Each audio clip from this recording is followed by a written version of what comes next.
So, big day. Yeah. Launch day. You know. Feeling optimistic? No, everything. Everything in Tulsa King has been leading to this point. The double cross wasn't the ending. It was the beginning of something far more dangerous. The calm that follows isn't peace. It's the deep inhale before a city erupts. The streets of Tulsa have always belonged to whoever could keep them under control, but control no longer exists. What's left is tension, suspicion, and the faint sound of war beginning to move in the distance. No goofy. What's your definition of a man? Well, a man is what you think he is. In Season 3's final stretch, Dwight Manfredi isn't just recovering from betrayal, he's standing in the ruins of his own creation. The alliances that built his empire have collapsed. His name, once a symbol of authority, now carries the weight of revenge. Everyone is choosing sides, some out of loyalty, others out of fear. What used to be business has turned into survival. Taylor Sheridan structures these last episodes like a countdown. You can feel something gathering. Every conversation feels like reconnaissance. Every silence is a strategy. The betrayals that fractured Dwight's world are now merging into a single storm. And when it finally hits, Tulsa won't look the same again. Somebody else came in and they stole your shipment. That's it. Fucker, you lie to me? Don't fucking lie to me. Not fucking. I'm gonna ask you one more fucking time. One more fucking time. The aftermath of betrayal, the double cross that broke Dwight, wasn't just personal, it rewired the foundation of his operation. In Episode 8, we saw the betrayal as an act. By Episode 10, we see its consequences, the slow unraveling of a network built on faith in one man's control. You ever been on life support? Whoa, whoa, whoa, whoa, whoa, whoa! Hey, take it easy, guys, come on! Hey, Jimmy! Easy now. The opening scenes capture this perfectly. Dwight sits alone in his distillery, surrounded by ledgers and silence. Everything looks familiar, but nothing feels secure. Mitch, once his sounding board, now avoids the conversation. Bodie has gone quiet. Even the bar regulars seem uneasy. Their laughter subdued, their loyalty uncertain. Sheridan lets the weight of isolation do the talking. Dwight isn't shouting, he's thinking. The man who once ruled through force is now forced to calculate, and the realization hits him. This isn't about who betrayed him anymore. It's about how many more will. I heard that Dwight's crew is undisciplined. And what business is that of mine? Because they're moving into booze. Just bought a distillery. Power without trust. Tulsa used to move when Dwight moved, but now every corner of his empire hesitates. Fear doesn't work the same way it used to. The respect he earned has turned into curiosity, people watching, waiting to see if the king still holds his crown. That shift is the most dangerous kind of weakness. Sheridan captures it through pacing, letting the scenes linger too long. Dwight walks through the city he once commanded, and nobody meets his eyes. The camera tracks his movements through empty streets, half-lit bars, and warehouses that used to feel alive. Tulsa feels abandoned, as if the city itself is deciding whether to follow him into the next fight. Dwight knows what's happening. The betrayal didn't just take away an ally, it took away the illusion of control. And without that illusion, every relationship becomes temporary. What's coming isn't just another gang dispute. It's a reckoning. Of what? God damn it, you've been asleep at the wheel. This goddamn outlier Manfredi, you heard of him, yes? Yes. The pieces begin to move. The war that's coming isn't spontaneous, it's deliberate. Sheridan shows it through motion, quiet, calculated motion. The Renettis begin taking ground, block by block, without making a sound. The Dunmyers, desperate to hold on to what little power they have left, start playing both sides again. Even Dwight's own men, uncertain about the future, start making side deals. No one's firing weapons yet, but everyone's arming themselves. Every meeting is a setup. Every favor is a test. The show's tension doesn't come from what happens, it comes from what's being prepared. You can feel the city vibrating with anticipation. Dwight senses it too. The mistake he made before was believing that violence ends things. Now he knows better. The next fight won't be about territory, it'll be about who survives long enough to rebuild after it's over. You will never be the same. Believe me, every night when you close your eyes, you will see that guy's face, so don't fucking do it! Mitch's silence. In the middle of all this chaos, Mitch's silence becomes deafening. He's the one character who's always known how far Dwight's empire could stretch before it snaps. And now, watching it collapse, he doesn't say a word. When Dwight finally confronts him, the conversation is short. Mitch doesn't accuse or plead. He just says, "You keep calling it loyalty, but maybe it's fear." That single line lands harder than any gunshot, because for the first time, Dwight doesn't answer. Sheridan uses that moment to show what the coming war really costs. Not just lives, but conviction. The people who've stood beside Dwight for years are now questioning what they're fighting for. And when a war begins with doubt, there's no guarantee anyone wins. He's afraid of the wrong thing. I'm not following. Well, follow this. The Renzettis' quiet advance. While Dwight wrestles with betrayal, the Renzettis are moving like smoke. They're not loud, not reckless. They're patient. Sheridan makes them terrifying by showing how organized they are, how disciplined, how methodical. Oh, yeah. I got 5 of them. Okay. Yeah, why don't you come on in?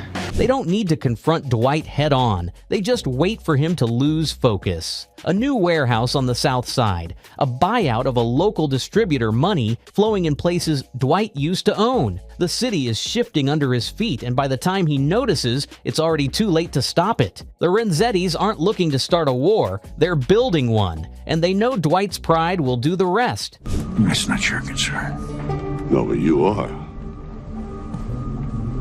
I'm not the type of man that you want to fuck with. The Dunmyers' desperation. Every war begins with one family making the wrong choice. This time, it's the Dunmyers. What's left of their influence is slipping, and they can feel it. The father wants to cut a deal with Dwight, but the son thinks the Renzettis offer protection. In trying to play both sides, they seal their fate. Sheridan writes their downfall like a slow tragedy. The more they talk, the smaller their options become. By the time they realize they've trapped themselves, the Renzettis already have their signatures on paper. It's not just betrayal, it's surrender disguised as strategy. And that mistake sets off a chain reaction. Dwight finds out. His people react. Everyone starts moving again. The first sparks of war are finally visible, flickering under the surface. I was right. I should put you in a coma. My name is Dwight Manfredi. Maybe you heard of me. Dwight's return to strategy. What makes Dwight dangerous isn't his violence, it's his patience. That quiet, calculating restraint built him into a legend long before Tulsa ever knew his name. He's not a man who reacts. He studies. He waits. He understands that real power doesn't come from being feared. It comes from knowing when to strike. He's built empires before, and both times they started the same way. Slowly, deliberately, with a handful of people who underestimated what he was capable of. Now, with everything turning against him, Dwight goes back to what he knows best, rebuilding from the shadows. The shift in his demeanor is immediate. Gone is the man demanding answers in public. In his place stands someone quieter, sharper, colder. He begins reaching out to old connections from his past life, men who owe him favors, women who know how to move information without leaving a trace. He doesn't recruit openly, he whispers. He lets the word spread carefully, testing who still answers his call. Pass the salt. Your response should be, how about I pass the salt through your fucking eye and out the back of your skull? Sheridan captures these moments through fragments. The flick of a lighter in a dark parking lot, an envelope passed across a dinner table, a look of recognition between two men who haven't seen each other in 20 years. There's no music, no exposition, just the slow rhythm of power being rediscovered. Each meeting is small, almost insignificant on its own, but together they form something larger. A structure begins to emerge, not an army, but a web. Dwight isn't building soldiers, he's building information. He wants to know who's moving product, who's paying protection, who's pretending to be neutral. Knowledge becomes his weapon and patience becomes his armor. He knows the Renzettis are waiting for him to lash out, to make a mistake that exposes his position. But Dwight refuses to give them that satisfaction. Every move he makes is indirect. He lets his enemies believe he's retreating, while in reality he's surrounding them. I'm short of breath. It's fucking nerves.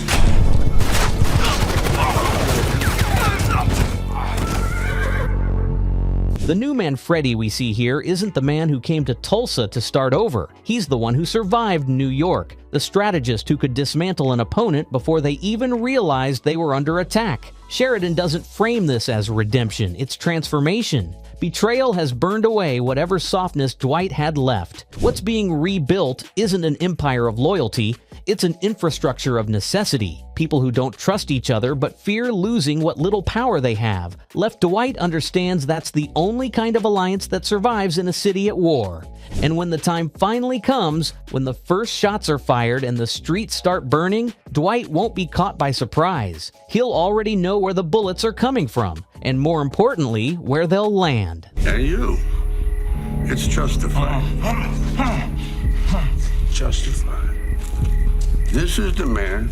The city on edge. By the midpoint of Season 3, Tulsa itself begins to take on a presence of its own. The city, once a backdrop to Dwight's rise, now feels alive with tension, as if it is watching and waiting for the inevitable conflict to erupt. The streets that used to hum with routine activity now seem quieter, but the silence carries weight. The lighting changes subtly but noticeably. Streetlights cast longer shadows, and neon signs that once glowed warmly now flicker in an almost ominous rhythm. Even daylight feels different. The sun's light seems harsher, colder, more unforgiving, reflecting the shift in the city's mood and the uncertainty that has taken hold.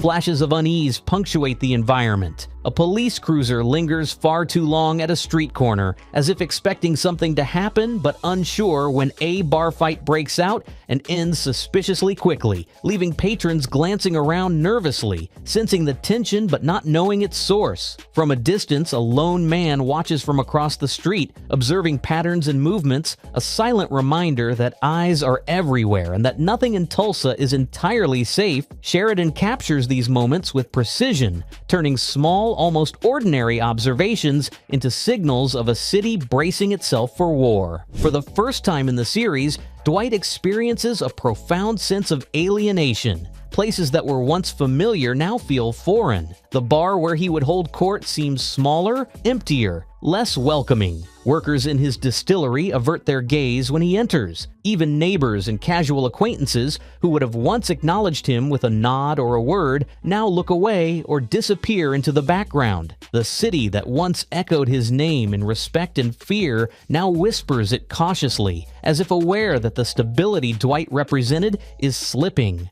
I ain't going into that place without the boss man. Besides, aren't we fashionable enough to be late?